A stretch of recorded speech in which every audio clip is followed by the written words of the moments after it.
අයිපුවන් දස් විසිපාවසරේ මෙරට දළදා දෙක්ම පැත්තින්නේ වසර 16කට පසුවයි.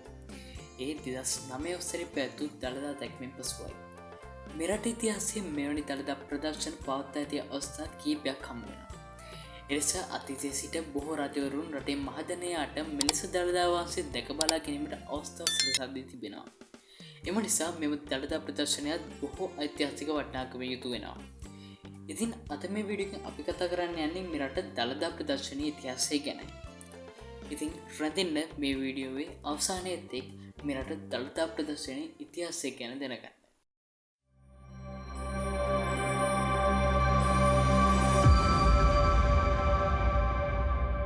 මෙරට ඉතිහාසයේ පළමු වරට දළදා ප්‍රදර්ශනය පවත්වා ඇති බවට සාධක හමු වන්නේ කිසිරි මෙවන් රජ දවසේ සිටයි. කිසිරි මෙවන් රජ දවසේ සිට විවිධ රජවරුන් දළදා ප්‍රදර්ශන පවත්වා තිබෙන අතර ඉංග්‍රීසි පාලන කාලයේදීද 1928 දී ඇති වූ නියඟේ අවස්ථාවේදීද මෙලෙස දළදා ප්‍රදර්ශනයක් පවත්වා තිබෙනවා. එම මාලා හා දන්ත කුමරුන් ඉන්දියාව සිට මෙරටට දන්තදස්සුන් වහන්සේ වැඩම කළ බවට ඓතිහාසික මූලාශ්‍රවල සඳහන් වෙනවා. එමෙන්ම ක්‍රිස්තු වර්ෂ 455කට පෙර කිසිරි මෙවන් රජු දන්තදස්සුන් වහන්සේ අනුරාධපුරයේ මේඝගිරි විහාරයේ තැන්පත් කර පුද පූජා පැවැත්වූ බවට අතීත මූලාශ්‍රවලින් සාධක හමු වෙනවා. එම කාලයේ සිට වසර 5ම මෙරට ජනයාට දළදා වහන්සේට පුද පූජා පැවැත්වීමට අවස්ථාව සලසා දී තිබෙනවා. දළදා ප්‍රදර්ශනයකට මූලිකත්වයක් දීම හෝ මූලිකත්වය දුන් අය පිළිබඳව තොරතුරු මහා වංශයේ සඳහන් වෙන්නේ නැහැ. නමුත් ඒ පිළිබඳව දාඨ වංශයට අනුව මෙරට රජකම් කළ නිශ්ශංකමල්ල රජු විසින් දළදා වහන්සේ නිශ්ශංකලතා මණ්ඩපයට වැඩමවා මහජන ප්‍රදර්ශනයක් පවත්වා තිබෙනවා. දළදා වහන්සේ පාලකයෙකුට අයත් වීම එම පාලකයාට රාජ්‍යයට නීතිමය උරුමයක් ඇති බවට සම්මතයක් මෙරට ජනයා හා පාලකයන් තුළ ඇති වූයේ පොළොන්නරු සමයේ සිටය. මේ නිසා මෙරට බලයට පත් වූ සෑම පාලකයන් පාහෙම දළදා වහන්සේ අයත් කර ගැනීමට උත්සාහගත් අතර මෙරට බලයට පත් වූ නායකින් දළදා වහන්සේ ආරක්ෂා කර ගැනීමට මෙන්ම දළදා වහන්සේට නිසියාකාරයට පුද සත්කාර කිරීමද සිදු කරනු ලැබුවා. දළදා වහන්සේට දිනකට තෙවරක් පුද සත්කාර කිරීම ආරම්භයේදී දෙවන පාරක් කරන බව රත්තුමා විසින් බවට මෙන්ම රජු විසින් දළදා වහන්සේ තමා උපන් ප්‍රදේශයට වැඩම කරවා තෙම සම්මූලෙල්ලේ මහජන ප්‍රදර්ශනයට තබා ඇති බවට දාඨ වංශයේ දැක්වෙනවා. එමෙන්ම මෙම රජු විසින් තම පියා වූ තෙවන විජයබාහු රජු විසින් කරන ලද විජයසුන්දරාරාමයේද දන්තදාසුන් වහන්සේ වැඩම කරවා පෙරහැර පවත්වා තිබෙනවා. ඉළු දළදා වංශය නම් වූ කෘතියට අනුව මහනුවර රාජ්‍යත්වයට පත් වූ විමලදර්ම සූරිය රත්තුමා පෙර තිබූ සිරිතට අනුව පූජා පවත්වා උතුම් දළදා වහන්සේ ආරක්ෂා කර ගැනීමට විවිධ නීති රීතිද පනවා තිබෙනවා. ඓතිහාසික මූලාශ්‍රවලට අනුව මෙරට නායක්කර වංශයේ පළමු පාලකයා වුණු විජය රාජසිංහ රජතුමා දළදා කරඬුව විවෘත කොට එහි තිබූ දළදා වහන්සේ දැක ඉමහත් ප්‍රීතියට පත් වී මහජනයාගේ සුබසිත සහ ප්‍රීතිය උදෙසා මෙරට දළදා ප්‍රදර්ශනයක් කර තිබෙන බවට සාධක හමු වෙනවා.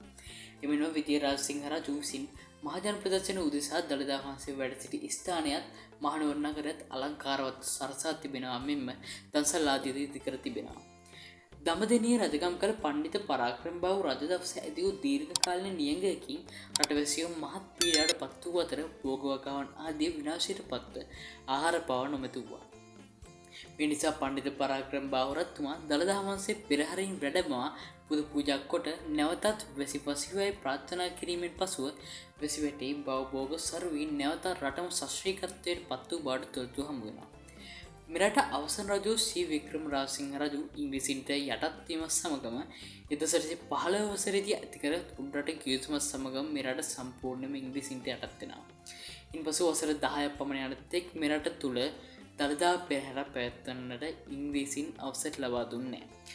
මේ කාලයේ වැසි නොමැතිව දුර්භික්ෂයක් පවා ඇති වෙලා තියෙනවා. මේ නිසා සිංහලයන් මෙම ඉංග්‍රීසින්ටද බොහෝ අපස්ථාවන්ට මුහුණ දෙන්න සිද්ධ වුණා. මේ නිසා කරගැනීමට කිසි දෙයක් නැති උතන එවකට මෙරට සිටි එඩ්වඩ් බාර්න්ස් ආණ්ඩුකාරවරයා 1828 වසරේ වෙසක් පොහොය දින දළදා ප්‍රදර්ශනය සමගම පෙරහැර පැවැත්වීමට අවසර ලබා දුන්නා.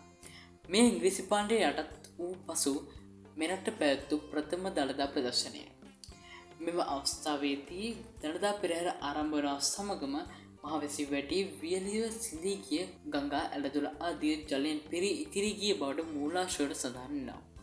රටේ කුමන ප්‍රශ්න තිබුණත් දළදා වහන්සේට නිසි පුද සත්කාර පැවැත්වීමට මෙරට රජකම් කර රජවරුන් මෙන්ම කලක් මෙරට පාලනය කළ ඉංග්‍රීසින්ත කටයුතු කළ බවට ඓතිහාසික මූලාශ්‍රවල පෙන්වා දෙනවා. ඉතින් මේ කාර්යයට ඉතිහාස පුරාවටම දළදා වහන්සේ ප්‍රදර්ශනය කිරීමත් සමගම රටට යහපත උදා වූ බවට අපිට දැක්කන්න පුළුවන්.